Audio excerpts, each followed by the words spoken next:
Recorded live from the Engine Room in Broad Ripple, this is the Voices of Indy live stream hosted by Josh Gillespie.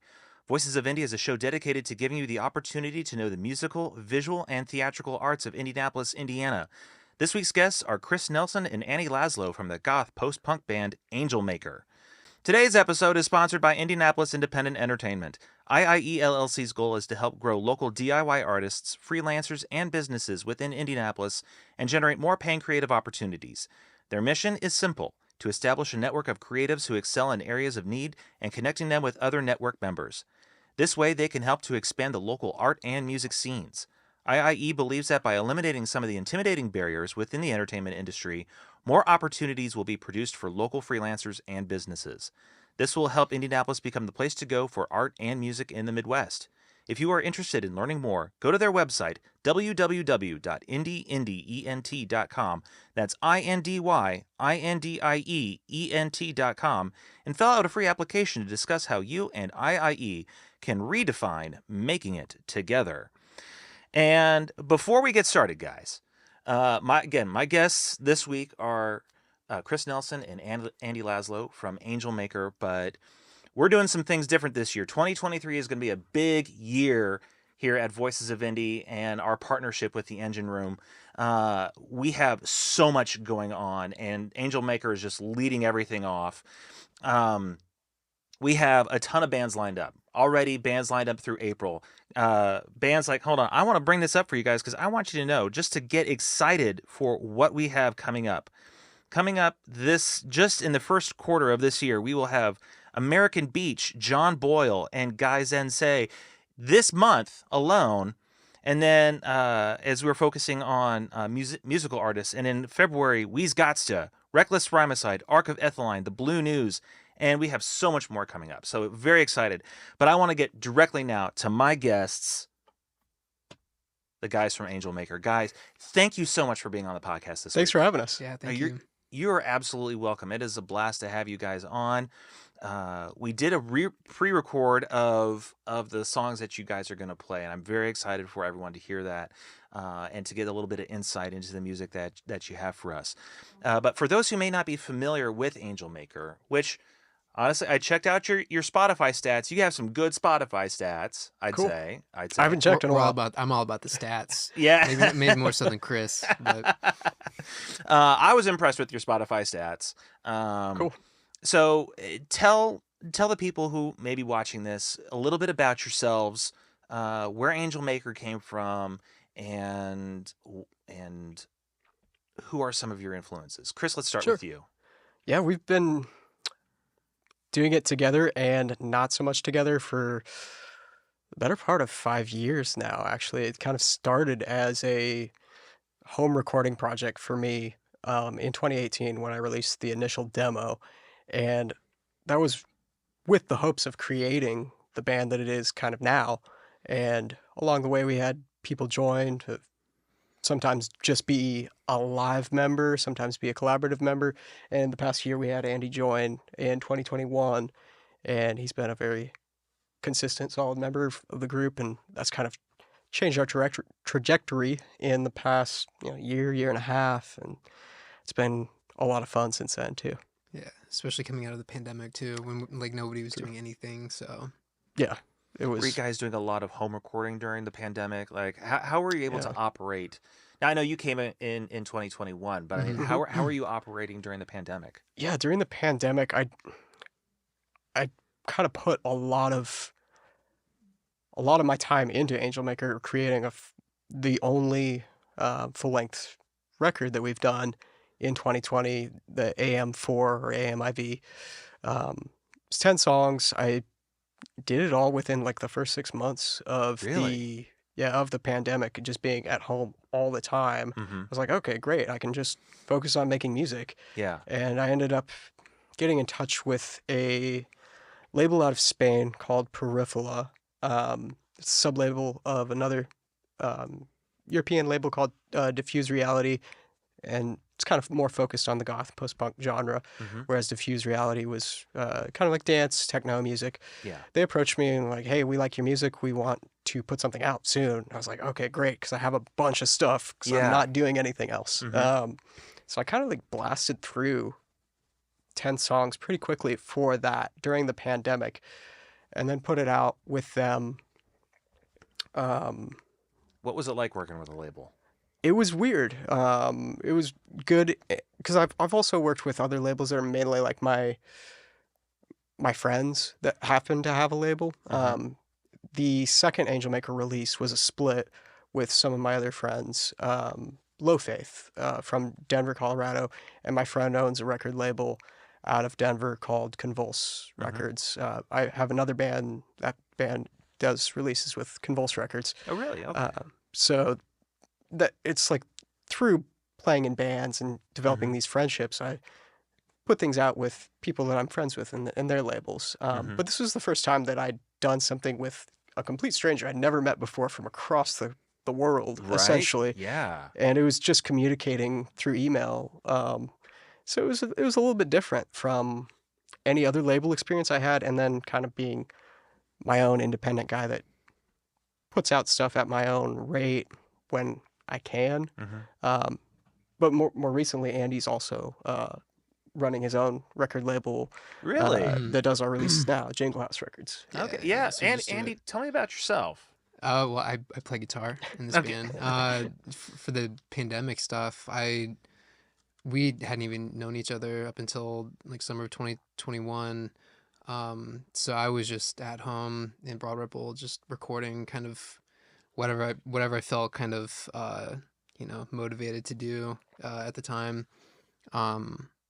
A few of those, well, one of them ended up on the Winter EP, and we have a few other ones that we're still kind of working on at the moment. But yeah, I joined at the end of 2021.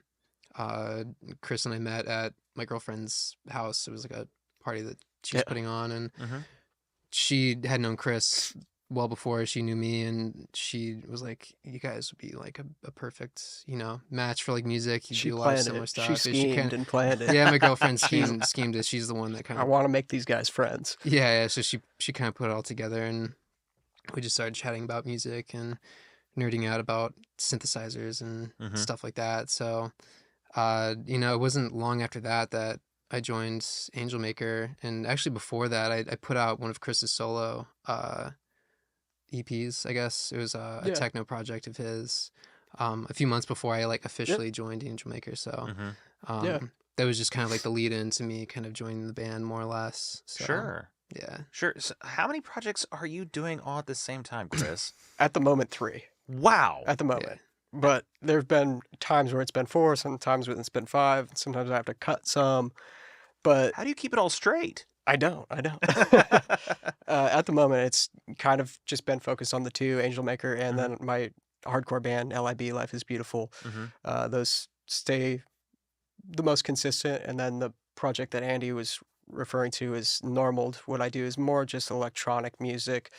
The stuff that is a little too dancey, a little too synthesizer heavy for Angel Maker is kind of how that was born, and we both have like a large appreciation for that type of music as well, and Andy makes that on his own, so we immediately, like when we became friends, we were vibing on that sort of stuff, and he had a record label he's trying to put out records with, so I was like, I got songs for this synth project that I do, so did that, and then became friends like immediately, and he showed me some of his stuff. He lived down the road from the studio. I came to his apartment, and he showed me the stuff that he had been working on during the pandemic, while I was also going crazy, isolating myself, making a bunch of songs. Sure. Trying to figure it out. Yeah, and I heard all the stuff that he was doing. I was like, this is really rad, and your guitar playing is great. I really want you to be the live guitar player for Angel Maker.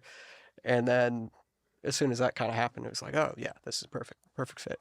Wow. It was like kismet that you guys were supposed to kind of get together and Yeah, pretty much. And I think even before Steph, my girlfriend, introduced us, I think I started following him on social media just because, like, I think he was just like a recommended person that, you might be interested in, whatever. And I was like, Even then, he we does would like geek. synth music and stuff. That's cool. And I would just like randomly reply to just like we stories. would geek on gear stuff. Through so- Instagram, like being internet friends, like, oh cool, yeah, I like that plugin too, and yeah. just that That just sort of thing. casual kind of stuff until we actually like formally met and started kind of planning things out and all that stuff. But Well, Yeah. you guys have a third member who unfortunately isn't Yes. able to be here tonight. Hmm. Tell me a little bit about, your third member Sure. so that we get a full view of the band. Definitely. Yeah, we are unfortunately missing KC tonight. Um, also goes by Kenton. He's our bass player, mainly a live bass player. I've been in bands with him probably longer than I've been in bands with anybody, Really? which I recently realized, and it's bizarre to me, but he was pretty much in Angel Maker from the get-go. Mhm. As soon as I started the band and was forming, like getting members for it, he and I were doing a hardcore band together called Kiddo. He's still the lead singer of. I was the bass player of the band at that time. I've since left the band, but it was kind of us like switching roles to do Angel Maker. I would sing and he would play bass Mhm. live, and that was the like original version of Angel Maker. He's not here tonight because he hurt his back, and Oh. it's Well, not easy to lug around a bass with a bad back. Yeah, no, especially that's bass amp true. too. Well, Casey, if you're watching this, shout out to you. Hope your back gets to feeling better soon. Yeah. Um, Andy, tell me a bit about your label. Like, how did I guess what I want to understand real quick is if like how do you go from an overseas label for one album Mhm. to like was it a one-off record Yeah. kind of thing with them? Yeah, definitely. That's usually most times the groups I've been involved with do something with a label. It's usually like a one-off thing. It's like, let's do this release and focus on that. There's no like contracts or anything. Nothing too formal. I like keeping it as independent as possible. Um, and having as much control as possible too. But when I'm working with someone that I vibe with and they get it, like I feel like they're on my team, and it's one and done. We did the release, we accomplished the goal, and that's what it was. Same thing with the split that Angel Maker did, Mhm. because Convulse did a really awesome job for that split. There's good experiences with both of those labels Mhm. previously, but it's not being tied to doing one thing, and just Sure. kind of it's a Yeah, you're it's not a like Yeah. DIT thing. yeah, Like you're like do not it all signing together. contracts or anything like that, or like talking Yeah, to music lawyers or anything, exactly. publishing Yeah. rights and all that stuff. It's just like a kind of one-off, just art project more or less. Yeah. Sure. This so happens to be music, but Well, yeah, so tell me about your label. yeah, I'll set the record straight with this label. I kind of came up with the idea when I was in college. I was taking like a web design class, and we had a final project. We had to make basically a website, and I was like, I was doing music at the time in different college bands, and um, I just kind of basically turned it into like like a fake label more or less, because I had friends I like took photos of and did like little Yeah. bios and like links for their music and made it seem like it was a label, and I was like, this is kind of cool, like I want to like develop this concept for like what I want to do with it. And I put out my first friend's tape. Goes by Caspian Donkin was his artist name.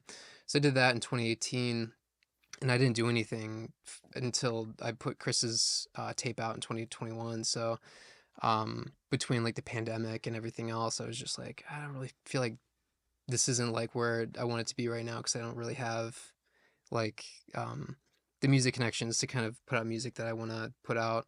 So once we started talking about stuff, I was like, oh, I want to kind of revitalize this a little bit and Mhm. um, try to be a little bit more consistent with it. And last year I put out three tapes, one of which was an Angel Maker tape. Well, actually, we put out two Angel Maker Hmm. tapes last year. And then our other friends, Mike and Jess, they have a synth pop duo called Gumi. So I did one of theirs. It's a super cool tape. It rules. Um, yeah, Cool they're really band. awesome. And yeah, so it's mostly just an outlet for like my own stuff and like close Mhm. friends at the time. Yeah. So I'm slowly just kind of trying to feel it out to see what I want to do with it going forward. But it's mostly just tapes and CDs right now. Sure. No vinyl or anything like that, because that's Okay. kind of cost prohibitive at the Sure. moment. But Yeah. um, yeah, it's just I'm trying to like just slowly develop the concept for what I want that to be. Mhm. Just constantly evolves, it seems like. But yeah, it's definitely gonna be the Angel Maker outlet, and Yeah. until we find something else that Yeah. has more resources, I suppose. But Sure. No, that makes sense. That makes sense. yeah, Um, God, I had a question on the tip of my tongue and I completely forgot what it was. That happens from Yeah. time to time. Oh yeah, I remember. Um, Tell me real quick, what has been the reaction to kind of the synth pop? Is there a synth pop scene in Indianapolis? Is there a Hmm. kind of I guess where do you find your audience? Because I mean, Yeah. honestly, when I hear your stuff, I really dig it. But at the same time, I'm not thinking, wow, this makes me think of 2023. For sure. Mhm. Yeah. No offense, Yeah. but None I mean, taken. it definitely has a bit of a feel of a vibe from a different era. Definitely. So, I guess what has been the reception to you guys? Hmm. And it seems like there is actually more of synth pop in Hmm. Indianapolis than I expected. Yeah, definitely. Yeah, just synth stuff in general, really. Yeah. It's kind of runs the gamut. I feel like there's a huge like ambient electronic scene. Mm. If Definitely. I wouldn't really even say there's much of a scene in terms of electronic music. It's just a wide variety of musicians that just so happen to make electronic stuff, Mhm. Yeah. regardless of like the genre. Um, They're all our friends too. yeah, and they're They're all mostly they're good just all people. Yeah, all friends, but we'll be having yeah, Twice Dark on the show Yeah. here in March, I yeah. believe. Twice So, Dark is great from Josh. Bloomington, and yeah, I mean, I feel like it's slowly becoming a more kind of solidified thing with Yeah, especially on our synth. end. Yeah, Like of the darker, the post punk and hmm goth influence stuff. Like we have really cool goth nights like Spellbound and a lot of our uh good friends that we've met in the past year or so with Souls Gothic Lounge. They do their own goth night too, and they're 100% devoted to making it a very a goth experience. And there is that growing. Like it's definitely there more hmm so than when I started doing Angel Maker in 2018. Um, I I've only ever done punk and hardcore bands up until this point of 2018 when I decided to do the demo. hmm So those were the kind of groups that I would play with because those were my friends, and that's what my experience with live music was. Is hmm I would be alongside different types of artists. Whereas now there's, we're on a compilation that's, we're doing a CD release show for on Saturday, Black Circle. at Black Circle Oh, fantastic! that's Yeah, Josh from Twice Dark put together. And Oh, it's a really? compilation yeah. of Midwest, it's called Midwest Gothic Uh huh. compilation. And yeah, it's a whole group of people across the Midwest. Some of us from here in Indy, he's in Bloomington, folks from Louisville, Dayton, South Bend. It's kind of like this conglomerate of different styles of goth, Yeah. all from the Midwest. And it's going to be like a show where a lot of us are playing all back to back, like 20-minute sets, just so we can fit everyone in one night. Yeah. And Wow. it's been cool to like meet all those people hmm in our area that back in 2018 there really wasn't that here. Yeah. Um, at least to my knowledge, I'm sure there was, but Some it's semblance of a scene, but yeah, not what you see now. definitely it's growing in hmm a very large way. Post pandemic too, I think all music, all different types of scenes, and all live music has been just expanding at such a great rate post pandemic because people realize they missed it. hmm People realize there's value to going to a show for an experience, and I've seen that like in the past 2 years, shows have been way better than they had ever been before that. So Really? That's been your that's experience? been my Like, experience with our band, and then with my other band. Um, I've seen great turnouts. We had a really really cool show that we played at Atomic Bowl in Fountain Square. Was that May? Yeah, it was like May or June, I May of think, last year. 2022, Yeah, and all the years run together now at yeah, this point. So, yeah, yeah, they do. yeah, it's definitely since 2020. But yeah, that was like one of the craziest shows, one of the best shows we've ever played. Like it was a packed room, hmm people dancing, and we were playing last around like midnight or so, hmm wow, and people still were there and having fun and having a good time. So that's great. yeah, I definitely see a lot of excitement post pandemic that hmm I didn't see before. Well, speaking of excitement, we're about to play. Me, whatever. We're about to play two songs from you guys. And again, trying something different this year. We pre-recorded these, but we're gonna play them now. But before we do that, I want you to talk about one of your songs first, and then we're gonna play it, and then I want you to talk Sure. about that one first, and the next. But you're gonna be premiering Yes. a song, a brand new song here tonight. Mhm. What is that song, and tell me about it. So this is going to be the first time anyone's going to hear, other than ourselves, our new single "Black Rain." That's going to be the first song that we play. Um, we just finished recording and mixing, mastering Yeah, like today. We're today. like still getting like Wow. the final So- masters and all that stuff today. It is very fresh. Definitely missing Kenton for this song because it has a really cool slap bass part on it. But He knows how to slap the bass pretty well though. yeah, So Nice. for recording purposes, it works. But yeah, that I mean, that was one that it kind of came together from just kind of jamming after practice. We were gonna, I think we were practicing that Cure cover, yeah, and we were gonna do like like a video for it, basically. Just to, I can't remember exactly like why we were doing the video, but forgot about that. we were like filming it, and we just started noodling around on stuff and kind of like formed the basis of that song, and Mhm. kind of started developed it over the course of a few months, because this was like end of summer, I think, Yeah. last year. So yeah, just kind of came together. Yeah, the very first, like 100% us working 50-50 as a collaboration on a Mhm. song, from the bottom up. Because Wow. previously it's always been kind of me writing most of it, recording most of it, and then maybe when was that? Beginning of last year, Mhm. or a little bit, 2021 to 2022, Andy started laying tracks on top of what I had Mhm. already been doing, Mhm. and then more and more of that, and then we kind of started incorporating songs that Andy had done entirely, and I sing to Andy's song, but this was us building from the ground up together, Mhm. Mhm. this song. That's exciting. Yeah, Yeah, and, that's and like exciting. lyrical concepts too, because like he mostly writes the lyrics and all that Mhm. stuff, but it's also one that we kind of like bounced ideas about, hmm bounced ideas around about, what we kind of wanted to Yeah. write about and things like that. So That Yeah, sounds so fun. Andy had yeah, the concept, and then I just took the concept to write lyrically and matched that concept to what we kind of had as far as what the jam sounded like to me. So Mhm.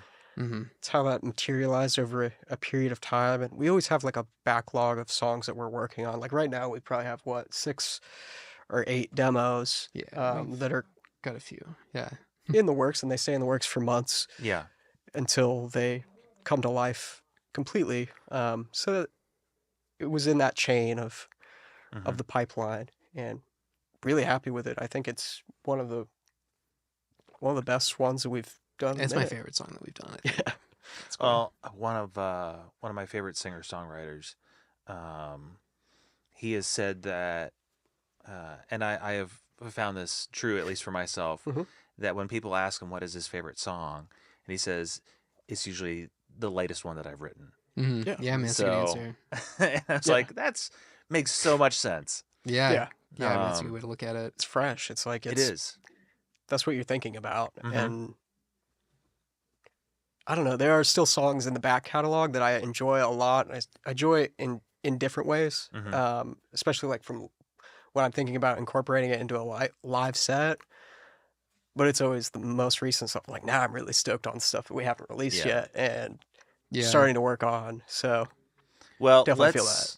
let's go ahead and we will play the new song Black Rain, Yep. and that'll be immediately be followed by the song Soothe, Yes. which I'm very excited about. We're doing back-to-back songs for the first time ever. So Cool. you guys are charting new territory for Voices of Indy in Nice. 2023. we're blazing trails. Absolutely, absolutely. So here it is, Black Rain and Soothe by Angel Maker.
We walk a tightrope, balance on these hopes from a fear below and from a looming cloud.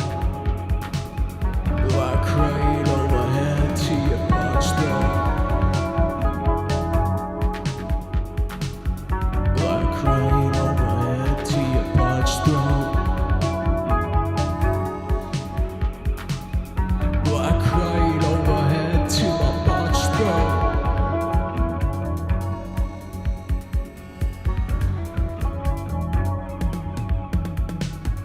Feel the dark dust grit crawling on my teeth. Glass shards, little steps caught in the feet. And the skeletal remains of homes across the street. Sirens decay, panic, they play you every dream. It keeps you up at night, it keeps you up at night. Keeps you up at night, it keeps you up at night. Keeps you paranoid, it keeps you paranoid.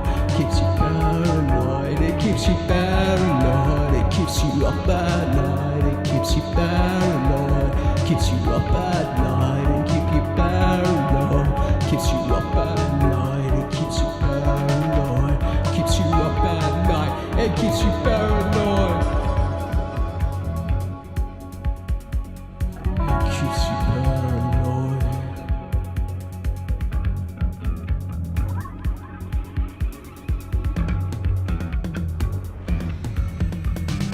It keeps you up at night, it keeps you paranoid. It keeps you up at night, it keeps you paranoid.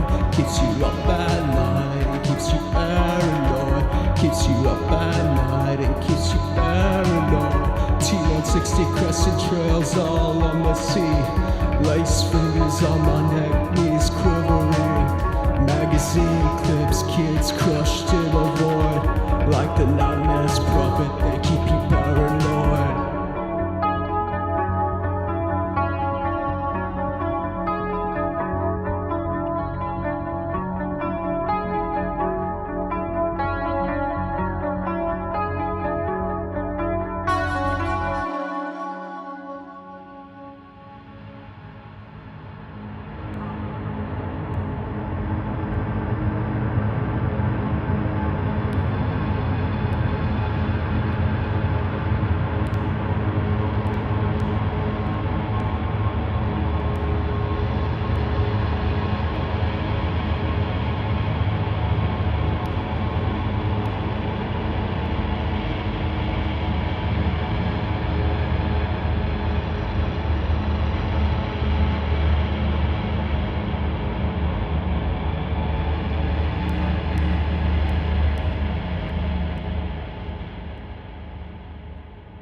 Who's it gonna be to get you from your sleep? And who will have the words to soothe you when I leave?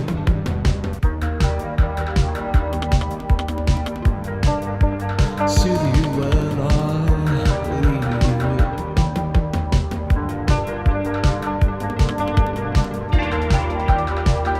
So dry your eyes. Rest your head on my chest, hold your breath, and we'll make it through the night. And while you cry and cry, I can dry those eyes. While you cry and cry, I'll dry your eyes.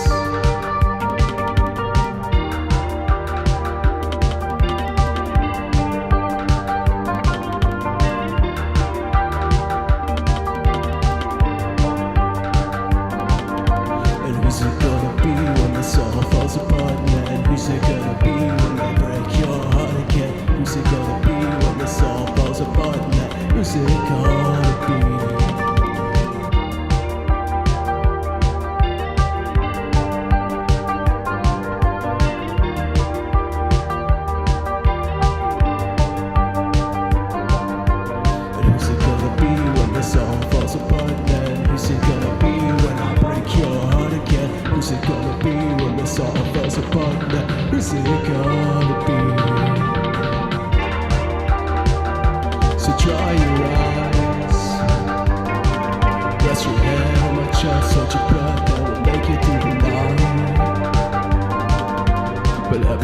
said to me, everything you meant to me, everything you said was all a lie.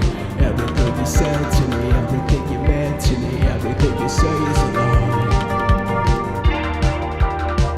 So I'll close my eyes, I'll feel your hands on my chest, taste your breath and the screams outside. And who's it gonna be when this all falls apart? And then who's it gonna be when I break your heart again? Who's it gonna be when this all falls apart? And then who's it gonna be? Who's it gonna be? Who's it gonna be? Who's it gonna be? Who's it gonna be?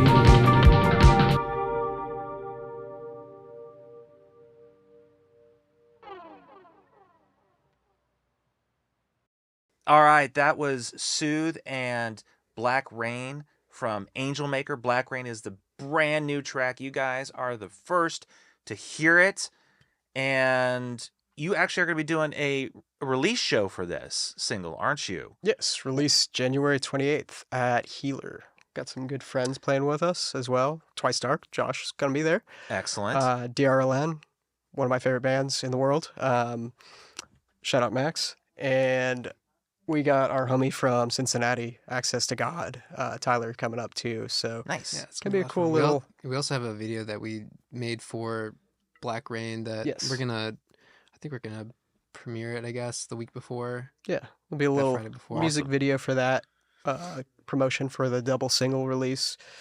Black Rain will be on a CD release on Jingle House Records, Mm-hmm. alongside Mini CD. a mini CD. Oh, Yeah, oh, we're doing hey, I haven't mini seen those in CD. a while. We're, Free we're inch. doing niche. Jingle House is expanding into niche formats for music. Hey, CDs are coming back, so I I, have mean, why noticed not the that. mini CDs? I follow a lot of labels that are actually putting out really cool, like, not just like CD stuff, but just like packaging in general. It's just very. I didn't realize that you could be like artistic with like packaging. Oh, yeah. In certain ways. So. Oh, Andy, Yeah. your age is betraying you. Yeah. I mean, back when when vinyl was vinyl, before the current vinyl craze. Mhm. I mean, that's where album art came from. Yeah. Oh, I yeah. mean, if you check out some of the old Zeppelin yeah. records. The Spinning Zeppelin 3. 3 and stuff. Yeah, Zeppelin Yeah. 3 with the Yeah. spinning wheel. It's my Yeah. favorite Zeppelin album. I actually have that at Excellent. home. No way. Yeah, I have two of them. I Came have from my dad. I have my dad's version, and I Yeah. have the remastered version that came out a few Nice. years ago. Nice. Okay, so at least you have knowledge. Yeah. Oh yeah, I've got some records for Okay. sure. Okay. We're looking at a very unique package for this mini CD, though, that was inspired by a record label that Andy follows. Yeah, there's this really cool label called Con Apt out of Austin, Texas. The guy who runs it, he goes by his name's Shane English. Does really cool formatting stuff with like plastic bags and like different format artwork, and I kind of got inspired to do like a very limited run of like hand stamped aluminum sheets that I'm putting these CDs on. So it's gonna be like a little thing, like a frame almost of sorts. Yeah. That's But cool. yeah, So you I stick it on. definitely want to kind of experiment more with just like that kind of stuff, Mhm. not just like a jewel case or anything like that for CDs. I dig it. Yeah, but Yeah. I dig it. Really making not just the merch, but your music stand out. Yeah. yeah, for sure. Yeah, we want to make it just like a piece of art more so than just like the final product for like the Mhm. music. It's not Mhm. just like the vehicle for the music. It's like we want it to kind of have some sort of collectible. artistic value, just Yeah. visually as well. So It's not something that you just throw away in 20 years. Hopefully. I mean, you can. It's all recyclable. Which It's very including the very good of aluminum you. too. Very good But of you. well, Chris does all the album art too. So we definitely try to keep like a cohesive image more or less from album to album. So yeah, it's nice to like kind of keep all that stuff in house because you can kind of just like control Yeah. every single aspect of the final product, I suppose. But Yeah. This has been very DIY for us too, as far as like we're figuring out how to put together and fabricate every component of this by ourselves instead of sending it somewhere. No way. Mhm. Normally we send Yeah. the cassettes to. We have a really great cassette company that we've been working with out of Canada. Mhm. They've done most of our cassettes. And it's great. You just send the art, send the files to them. They do it and they mail it to us. But we're going to be burning the CDs ourselves, applying things to the CDs ourselves, Wow. putting it all in the bags ourselves 100 Fun. times. 100 Oh, times. okay. So you the limited run, truly 100 CDs, 100 mini Well, CDs. so we're doing actually That- two. We have two versions of it. We're gonna do a 10-piece run of just the metal, like the metal CDs, and then we're doing another version where it's not that because aluminum is very expensive. Yes. And I got 20 sheets, and I was like, this is It's a it's lot an of investment paper. for sure, A lot of but metal. it's worth it in the grand Yeah. scheme of things. Even Mhm. even if you lose money sometimes, it's kind of worth just like being able to make something like that. So Oh, exactly. And this is all for Black Rain. Yeah, Black that, and we Rain, have- and then the other single, Okay. which will be Circle 3. Okay. Kind of a completion to a trilogy of songs that I've written about kind of the same themes. Okay. Well, before we get to that, Sure. I don't want to ignore that we had 2 songs in that set. Yeah, Let's talk about Soothe real quick. for sure. Because, and I want to get back to this stuff because it is fascinating. Cool. Absolutely Definitely. fascinating. So, tell the audience about Smooth. Please, no, you're not Rob It's Thomas. kind of smooth, I guess. I made so many smooth jokes when I put this song out. Tell me about Soothe and what went behind it, and it's on the summer EP, correct? Yes. Okay, and then tell me a little bit about the seasonal EPs, if you Yeah. will. Yeah, so Soothe was kind of one of the first singles on the summer collection EP. I put out, this is before Andy kind of became involved in the writing recording process. I think it was September of 2021, and it was 4 songs, songs that I had written over the summer. So I was like, okay, this is the summer EP. Put it out, and that was definitely the standout song from that collection, and still probably my favorite to play live. I mean, it's hard to say. It's hard to pick favorites, but yeah, that was that beginning of that collection didn't originally have the Intention of like being a series. Yeah. it wasn't Okay. going to be summer and then I put out autumn. It was just, this is what I did over the summer, so Mhm. that's what I'm calling it. And around that time I then started developing songs that sounded less summery. The songs on summer to me sounded like summer songs. They sounded more pop, more light than what I'd done previously. So that's kind of why that collection went together like that. And then I had songs that sounded like autumn. So I started putting together that collection. And in that time frame too, I definitely started seeing there was a definite evolution for how the songwriting kind of went. Andy started getting involved, especially with like sound design on autumn songs. He was more of like a full-time member of the band. And by the time we'd finished autumn, which was getting into winter of 2021, then it was like, okay, we're going to make a full EP series with all the seasons. And there's a definite progression within that series from beginning to end as far as how we write, quality of the songs too, It's production as well. production. Yeah, mainly we focus on that a lot starting in the spring songs, which were when we really started collaborating a lot together, and Andy started mixing the songs. Okay. Now, For sure. before, whoops, I touched the mic. I wasn't supposed to. Before we started, before we were talking off air initially, and you said that you had actually quit drinking. Yeah. And that affected your writing. Yeah, 100%. And Tell me about that. Yeah. That sounds so fascinating. yeah, I definitely recognize that post quitting, of course, within the series of the EPs, because I did summer while I was still drinking, and I developed like a really just negative relationship with the substance. And then after quitting it and being away from it for a period of time, I did autumn, kind of in the beginning of doing that. By the time we were doing the songs for spring, it was a definite night and day for me as far as like how I wrote the songs, how I was performing, like while recording them. There's such a large improvement, just having a clearer head being Mhm. able to go about it more objectively than stumbling through it, Sure. like, pun intended. But uh, it was it was a definite change as far as Mhm. how I approached writing, recording, everything. Just made me so much more productive. I was able to, I mean, we did the four-song EPs in a very short period of time. Mhm. I mean, I did a 10-song EP or 10-song record in 6 months also, but that was also while I was drinking, and Mhm. I'm not crazy about that collection as much because I have Sure. these songs could have been so much better if I was on my game like I Mhm. was for Spring. So Do you perform them differently live now that you're not drinking? I think so, yeah. Um, I've never really performed too much under the influence. Like even when I was drinking, I wouldn't go too Sure. heavy with Yeah. it. Yeah. I understand people who do, like people have nerves and all of that, but uh, a lot of things happened in that time that made me a better performer, I think. Mhm. The addition of Andy being in the band, being able to focus on things more, having the clear head, Mhm. um, being able to remember the words better is like Sure. that's the toughest part I of my mean, job. when I'm sober, I can't remember my words. Yeah, So, yeah, at least with Yeah, my lyrics, I have a it's a problem lot of with words to remember too. it. Yeah. yeah. And the whole catalog we have now is probably approaching 40 songs, and we kind of pick and choose from Fantastic. those.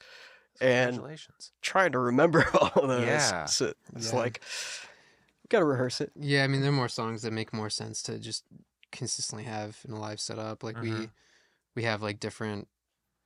We're trying to develop just like longer sets and shorter sets so we can kind of adapt to whatever the show needs. So there's some songs that just make sense just kind of consistently being in a set and things like that. I think we don't really play anything from four at the moment. Not at the moment. Yeah, I think Circle Two I think is on that though, right? Yeah, Circle Two is Yeah. the opener for that. So we used to open shows with that song, in that series of songs now. But yeah, I mean, we kind of go on tangents of, at least speaking for myself, depending on like what music I'm listening to at the time, kind of influences like what I want to Mhm. write or copy, I guess, in Yeah. some Yeah. situations. Um, so we definitely kind of go through phases of like, oh, we want to like try this style out and kind of experiment with this, because like it's been a pretty consistent evolution since like the hmm demo. Um, Everything is like a little bit different in its own way. Mhm. Yeah, that's definitely the antithesis of the band too. Is like from the beginning, I wanted it to be diverse and not to be pigeonholed into any sort of subsect of this kind of post-punk, goth, dark wave, what have you. I wanted to be able to do anything I wanted to do Yeah. at the time, and Absolutely. from the beginning, like the beginning kind of had a sound, and then the next record had a sound, and the EP series of the seasons also have their own sounds that are dedicated to the theme and Mhm. the season that they're tied to. But now these two new singles that we're putting out, Black Rain and Circle Three, are a large departure sound wise and like structure wise for us to explore an area that we haven't done before, and Mhm. allows us to do it again in the future. Maybe we will, maybe we won't. I don't know, but it's always fun to. But you have it in your back pocket. Yeah, You totally exactly. could. We covered it, so like Yeah. we can go back there. Yeah. Now, Yeah. the one thing that we kind of didn't get to, hmm but is influences. You kind of were Yeah. talking about stuff that you've been listening to and how you made that influence your writing, or Mhm. maybe a lick or two that you want to steal or kind of thing. Yeah. I mean, it's flattery is or Imitation is the imitation. best form of flattery. Exactly. Yeah. So, who have been your inspirations musically? They're two very easy ones, so we can name right Yeah. off the bat. I mean, there's the easy ones for sure. My favorite band of all time is The Cure, Mm-hmm. and Robert Smith is God to me. So Yeah, them and Susie and the Banshees, but there's a lot of cool stuff that a lot of cool newer stuff that I really like as well. Like Drab Majesty is definitely an influence because Okay. he's a dude that I saw that he was doing like fingerstyle guitar playing, and I was like, oh, that's cool. Like I come from like a classical guitar background, so I was like, oh, you could like do that in like a really cool Yeah. like kind of setup. So that was a huge like contemporary influence. But yeah, I mean, at least for these two newer ones, late '80s kind of goth stuff is an influence for Yeah. sure. I will say I was listening to like Killing Joke on one of these the other song that we are finishing up. I guess it Yeah. probably be the B side or whatever for that CD. But Yeah. It's all an A side. yeah, I It's all A mean, sides to me. yeah, and a lot of our influences are a little bit more leaning towards like industrial kind of like electro kind of like punk stuff as well. Yeah. So there's a lot of stuff from back in the '80s that is super cool. There's a lot of newer stuff that at least for myself I'm really influenced by. I know we share a lot of Yeah. musical tastes. So Yeah. I mean, New Order, Joy Division too. Mhm. Like all the the hits, the hooky classics. lines. Like Yeah. Yeah. I definitely have ripped off hooky lines in Angel Maker songs a lot. So like I love that sound. I love that particular thing. That's Mhm. what excited me. Like that's how a lot of songs start is like, oh, this sounds like something really cool that one of my favorite bands does. Mhm. Yeah, contemporary bands too, though. Like there are, There are a lot of really cool ones for sure. yeah. I mean, Who do you guys listen to? I guess that's a another question. I lot. mean, outside of just obviously the inspirations, but Yeah, who are you listening to like these days? If you say that there's contemporary people, yeah. bands out there, again, I kind of associate the sound with a With the '80s, yeah, yeah, with the 80s. I wasn't going to come out and say it, but with a yeah. It is bygone what it is. era. Yeah, But I mean, again, I was listening to the Winter EP on the way here, and I couldn't help but think of Stranger Things. I just kind yeah. of had that whole soundtrack. Sure. And I'm talking about not the one with all the bands on it, just like the Yeah, actual the music soundtrack. theme music. The Yeah, theme music Hmm. has a yeah, very kind of post-punk vibe to it, a lot for of sure. kind of a gothy vibe to it. Yeah, My daughter loves that soundtrack. yeah. It's great. It's a great Um, soundtrack for sure. Yeah, Yeah, I mean, it's a question I like to ask people whenever I'm out and about, just like, what do you like listening to? But it's like one that I'm really bad at answering myself because I always like hop around, yeah. go in tangents. Me But too. I think I went through a phase definitely when writing the summer and autumn songs. I was listening to a lot of post-Soviet nation, post-punk mhm. bands like I mean Milsha Doma has been a huge group from that area. Has been very successful, and they kind of like open a lot of folks' eyes to. There's a lot of really great music like this coming from post-Soviet nations and Russia. Really? So band Burak, Mhm. really like that band. They're from like the middle of Russia. Who else? See, this St. music Peter's. does make me think of Yeah, Russia would be producing a lot of this kind of music. yeah. There's a lot of really great stuff in Europe as well. Mhm. a lot of like cool German. I mean, going back to like the techno Yeah, stuff, they're cool bands like Schwafelgelb and yeah, this band called Schulverweiss. It's cool. They're very much kind of like an EBM kind of techno, uh, band. Or it's a lot of duos. Like that's kind Mhm. of like my favorite thing to listen to are just like synth duos from yeah. That's so cool. the '80s and like nowadays too. But yeah, there's a lot of stuff coming out of like Ooh. Los Angeles and the Portland area and things like that. So When I started writing the demo, I found an anarcho punk band that's very much in this realm of kind of like death rock meets post punk Okay. from Spain called Belgrado.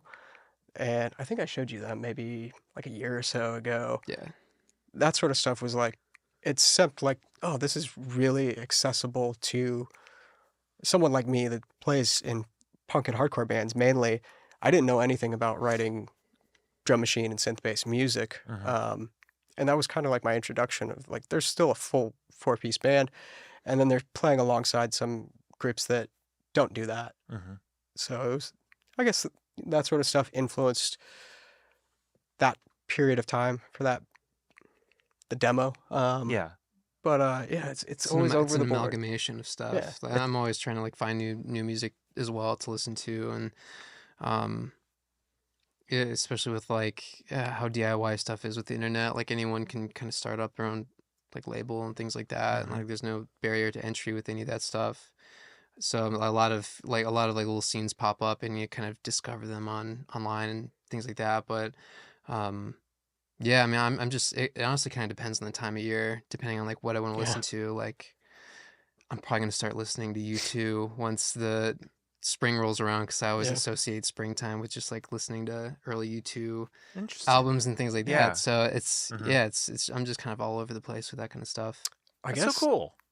for like for our spring songs, I was listening to like poppier music. I was Mhm. listening to a lot of um like Churches, Mm-hmm. Purity Ring, anything that kind of sat within that. It's accessible but synth music. Yeah. Yeah.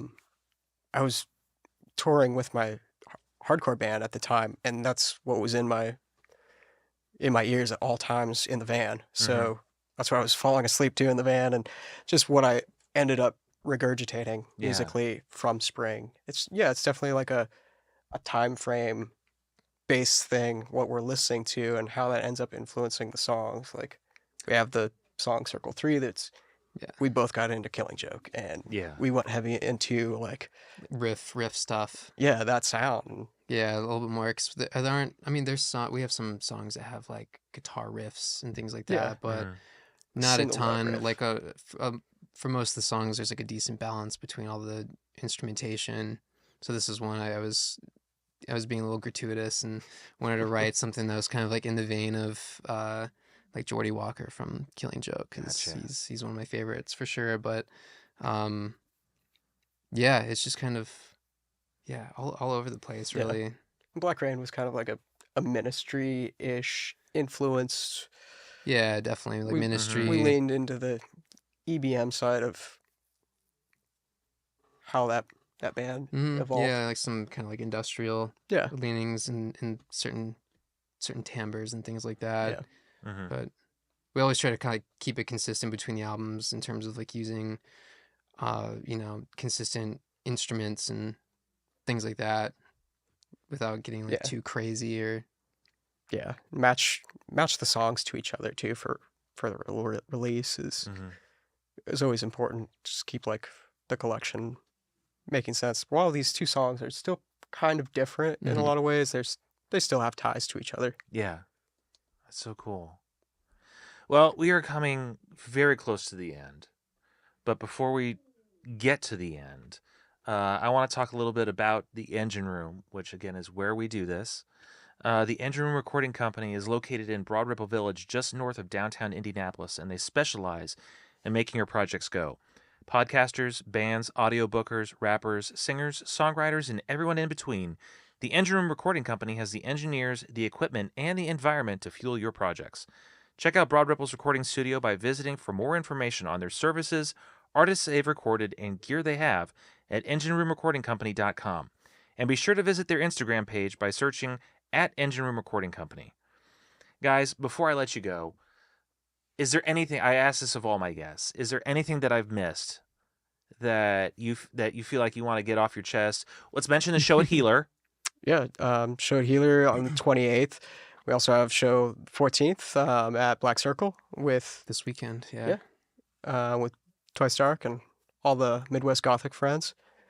After that, we will be playing Spellbound February 25th. Yeah. Their prom night that they're doing. For Spellbound Prom Night. Spellbound Prom Night. Yeah, and It's just gonna be like fun. going forward, we've just been booking out 3-day little mini tours over the course of the next 6 months. So kind of just trying to hit a lot of Midwest cities that we haven't yet and try to Getting out there. get the music out there and all that stuff. But Cool. Lots of trips. What's, just real quick, what's been your favorite stop so far? And in the time that you have been as Angel Maker, Mhm. what's been your favorite stop so far? We've actually only gone out once. Really? For a weekend. Yeah, so that's kind of why we're focusing on doing it a bunch this year. Oh, But cool. that we was did an a little interesting trip. weekend. Yeah, Yeah, it was- especially Columbus. Yeah, we played Columbus, Ohio, and then we played Cincinnati. Columbus was very memorable.